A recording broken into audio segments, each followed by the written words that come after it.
Good morning friends, welcome back to my YouTube channel. So friends, आज की video में हम बात करेंगे basic 20 terms of stock market. So friends, अगर आप ने मेरा चैनल सब्सक्राइब नहीं किया तो please subscribe my channel. So let's get started. सबसे पहले बात करेंगे IPO. IPO stands for initial public offering. Friends, जब भी कोई नई कंपनी एनएसई या बीएसई में लिस्ट होती है और जो अपने शेयर्स हैं वो सेल करती है पब्लिक को फर्स्ट टाइम, उसे हम आईपीओ कहते हैं। तो बात करें एफपीओ की। FPO stands for follow on public offer. जो कंपनी ऑलरेडी लिस्टेड हो एनएसई या बीएसई में और फंड रेज करने के लिए एडिशनल शेयर्स सेल करे अपने शेयर होल्डर्स को, या फिर न्यू शेयर होल्डर्स, या फिर डोमेस्टिक इंस्टीट्यूशन या फिर फॉरेन इंस्टीट्यूशंस को for the sake to raise the fund, उसे हम एफपीओ कहते हैं। तो बात करें शेयर्स या स्टॉक की। सो फ्रेंड्स, सपोज दैट अगर आपके पास शेयर्स का मतलब होता है हिस्सेदारी। अगर आपने रिलायंस के 100 स्टॉक्स आपके पास हैं तो इसका मतलब कि आपकी जो 100 स्टॉक्स के ऊपर आपकी जो ऑनरशिप रहेगी, आपका शेयर रहेगा। जैसे जैसे रिलायंस कंपनी है जो वो ग्रो करेगी तो आपका जो प्रॉफिट है वो भी बढ़ेगा। हाँ, अगर कहीं पैनिक होता है या फिर कोई पैंडमिक लाइक कंडीशन हो जाती है या फिर कोई डीप डिप्रेशन लाइक रिसेशन आ जाता है तो आपको लॉसेस भी लाइक हो सकते हैं। सो कोशिश करो कि लॉन्ग टर्म का जो अगर आपका नज़रिया है तो तभी आपको मार्केट में एंटर करना चाहिए। तो बात करें फर्दर सेबी की। SEBI stands for security and exchange board of India, जो कि इंडियन स्टॉक मार्केट को रेगुलेट करती है to protect the interest of the investors, चाहे वो रिटेल इन्वेस्टर हैं या फिर एफआईज हैं या फिर डीआईज हैं। तो फर्दर हम बात करेंगे सेंसेक्स की। तो सेंसेक्स फ्रेंड्स, जो इंडिया की टॉप 30 कंपनीज हैं उन्हें ट्रैक करता है। तो बात करें निफ्टी 50 की, तो निफ्टी 50 जो ट्रैक करता है इंडिया की जो टॉप 50 कंपनीज हैं। तो बात करें अगर हम सेवन्थ पॉइंट की, तो bull market. Friends, bull market को हम एक एग्जांपल से समझने की कोशिश करेंगे। जैसे कि कोई भी स्टॉक अगर उसका 52 वीक लो 100 रुपीज़ है और करंटली वो 120 या 122 या 125 पे ट्रेड कर रहा है, तो हम कह सकते हैं कि अभी जो वो स्टॉक या सिक्योरिटी है वो अभी बुल रन में है। वहीं अगर हम बात करें बेरिश की, ठीक है, बेरिश मार्केट, अगर कोई भी कंपनी अगर 100 रुपीज़ उसका 52 वीक हाई है और 80 या 80 से डाउन साइड अगर वो ट्रेड कर रही है, तो हम कह सकते हैं कि मार्केट अभी या सिक्योरिटी या स्टॉक वो अभी बेरिश ट्रेंड में है। सो फ्रेंड्स, बात करेंगे मार्केट कैपिटलाइजेशन। तो मार्केट कैपिटलाइजेशन का मतलब हो गया, जैसे इंडिया की सबसे जो बड़ी कंपनी है मार्केट कैपिटलाइजेशन के हिसाब से वो है Reliance industries limited.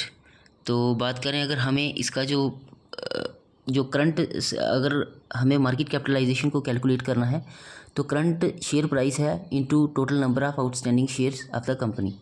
So further अगर बात करें हम लार्ज कैप कंपनी की, तो फ्रेंड्स अगर इंडिया की जो टॉप 100 कंपनीज़ को हम देखें तो वो लार्ज कैप कंपनीज़ में आती हैं। तो बात करें अगर हमें इन्वेस्ट करना हो तो हमें हमेशा कोशिश करनी चाहिए कि लार्ज कैप कंपनीज़ में ही इन्वेस्ट करना चाहिए, क्योंकि ये वेल एस्टेब्लिश्ड कंपनीज़ होती हैं, एक्सपीरियंस्ड मैनेजमेंट होता है।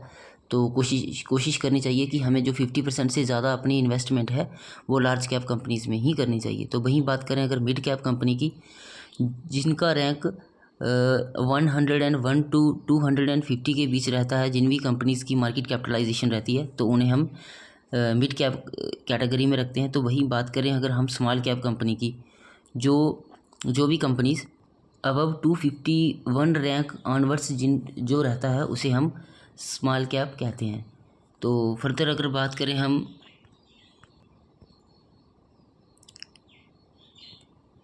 पेनी स्टॉक्स, तो फ्रेंड्स ऐसे स्टॉक्स जो बिलो 30 ट्रेड कर रहे हो तो उन्हें हम पेनी स्टॉक कहते हैं। तो बात करें अगर हम पेनी स्टॉक्स में, तो हमें अपने जो पोर्टफोलियो की जो 2 to 5% ही इन्वेस्ट करना चाहिए, क्योंकि पेनी स्टॉक्स इनमें जो ऑपरेटर्स ऑपरेट भी कर सकते हैं। तो कोशिश करनी चाहिए कि इन स्टॉक्स में हमें बचना चाहिए। जब यहाँ लोअर सर्किट लगता है तो 50 दिन लोअर सर्किट ही रहता है, और अगर अपर सर्किट शुरू हो जाए तो फिर हमें प्रॉफिट भी हो सकता है, लेकिन हमें कम से कम क्वांटिटी ही यहाँ लगाना चाहिए अपना जो अमाउंट है।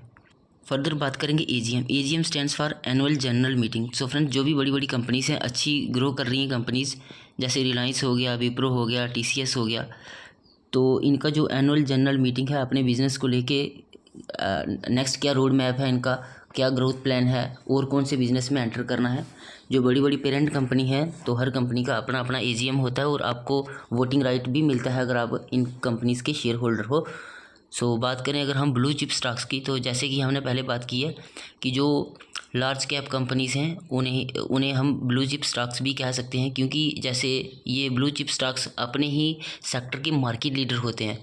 जैसे एशियन पेंट हो गया, तो बात करें टाटा मोटर्स हो गया, उसके बाद पावर सेक्टर की बात करें तो टाटा पावर हो गया, क्योंकि जो अपने जो अच्छे रिटर्न्स जनरेट करके दे रहे हैं अपने शेयर होल्डर्स को।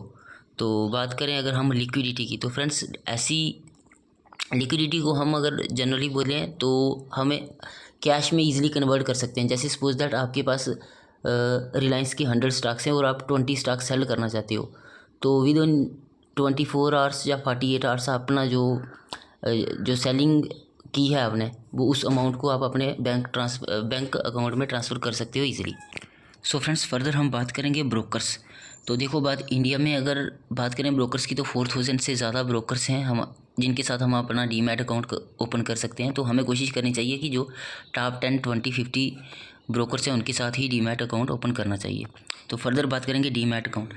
1996 से पहले जब भी स्टॉक मार्केट में पेपर वर्क के थ्रू ट्रेडिंग होती थी, लेकिन आफ्टर 1996 से जो डिजिटली हम अपने स्टॉक्स को बाय और सेल कर सकते हैं, जिससे कि पीपल्स पार्टिसिपेशन वो काफ़ी ज़्यादा बढ़ गया है। तो पहले अगर बात करें 1996 से पहले टियर 1 के लोग ही ज़्यादा मार्केट में पार्टिसिपेट करते थे, लेकिन अब टियर 4 में भी लोग ज़्यादा, जैसे गांव विलेजेस में काफ़ी ज़्यादा लोग अब मार्केट में आ चुके हैं। तो बात करें वोलेटिलिटी की, तो फ्रेंड्स इंडिया विक्स ठीक है जो जनरली 12 to 16 के बीच रहता है, लेकिन जब भी कोई पैनिक लाइक सिचुएशन हो, जैसे कोरोना में 70 से ज़्यादा इंडिया विक्स चला गया था अपसाइड, तो जिसमें आपको पता ही है कि मार्केट में काफ़ी ज़्यादा पैनिक रहा था और लोगों का पोर्टफोलियो 40 to 50% तक डाउन चला गया था।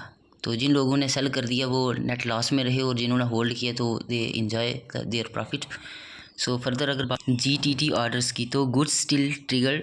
सपोज दैट अगर आपने कोई भी स्टॉक है जो 100 रुपीज़ पे बाई किया, तो आप मतलब कि मार्केट को डेली ट्रैक नहीं कर सकती हो, लेकिन अगर आपने GTT लगा दिया 110 पे, तो जैसे वो 110 पे जाएगा तो आप ऑटोमेटिकली सेल हो जाएगा।